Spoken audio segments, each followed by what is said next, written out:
Hello बच्चों, चलिए प्रश्न पढ़ते हैं। प्रश्न दिया है इलेक्ट्रॉन परिवहन श्रृंखला यानी कि ईटीसी डैश रिक्त स्थान यहाँ पर है। इलेक्ट्रॉन वाहकों का एक समूह है जो कि एक विशेष क्रम में माइटोकॉन्ड्रिया की डैश, फिर से यहाँ पर रिक्त स्थान है, झिल्ली पर उपस्थित होता है।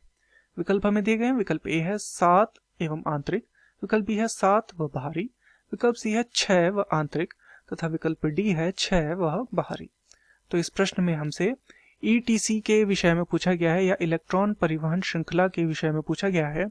अर्थात इस प्रश्न की जो मुख्य अवधारणा जो इस प्रश्न की है वह ईटीसी के विषय में है, या फिर इसे क्या कहा जाता है, इसे कहा जाता है इलेक्ट्रॉन परिवहन श्रृंखला।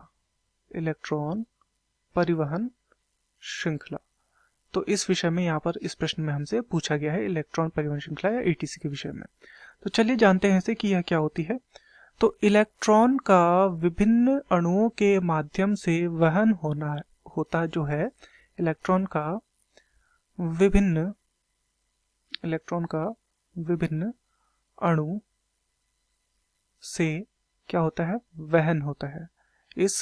इसे कहा जाता है इलेक्ट्रॉन परिवहन श्रृंखला या ईटीसी इसे कहा जाता है। उदाहरण यदि हम देखें तो उदाहरण के तौर पर हम देख सकते हैं जैसे कि जो NADPH2 होता है या फिर जो FADH2 होता है, तो यहाँ पर निर्माण क्या होता है, यहाँ पर निर्माण होता है 2H पॉजिटिव और यहाँ पर क्या होता है 2 इलेक्ट्रॉन निकलते हैं।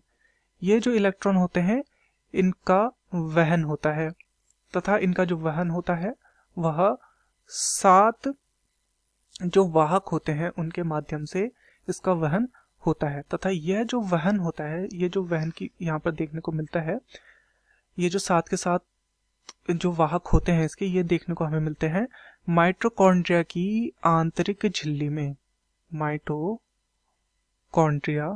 माइटोकॉन्ड्रिया की जो होती है आंतरिक झिल्ली में ये हमें देखने को मिलते हैं, आंतरिक झिल्ली में। तो चलिए यहाँ पर देखते हैं। प्रश्न में हमसे पूछा गया था इलेक्ट्रॉन वाहन श्रृंखला, इलेक्ट्रॉन वाहकों का एक समूह। कितने इलेक्ट्रॉन वाहक, तो यहाँ पर आ जाएगा 7 इलेक्ट्रॉन वाहक जो एक विशेष क्रम में माइटोकॉन्ड्रिया की झिल्ली पर उपस्थित होते हैं। तो ये कहाँ पर उपस्थित होते हैं, ये आंतरिक झिल्ली पर उपस्थित होते हैं। यहाँ पर आ जाएगा आंतरिक। तो चलिए विकल्पों को देखते हैं। विकल्प ए है 7 एवं आंतरिक, बिल्कुल यहाँ पर 7 आएगा और यहाँ पर आंतरिक आएगा, तो हमारा सही है। विकल्प बी है 7 व बाहरी, तो ये बाहरी पर नहीं होते, इस कारण से गलत हो जाएगा। विकल्प सी है 6 व आंतरिक, तो आंतरिक तो है परंतु 6 यहाँ पर दिया गया, तो ये भी हमारा गलत हो जाएगा। विकल्प डी है 6 व बाहरी, तो ये तो दोनों ही गलत है, ना ही 6 होते हैं और ना ही बाहरी झिल्ली पर होते हैं। तो दिए गए प्रश्न का सही उत्तर होगा विकल्प ए 7 व आंतरिक। मैं आशा करता हूँ आपकी यह समझ में आया होगा। धन्यवाद।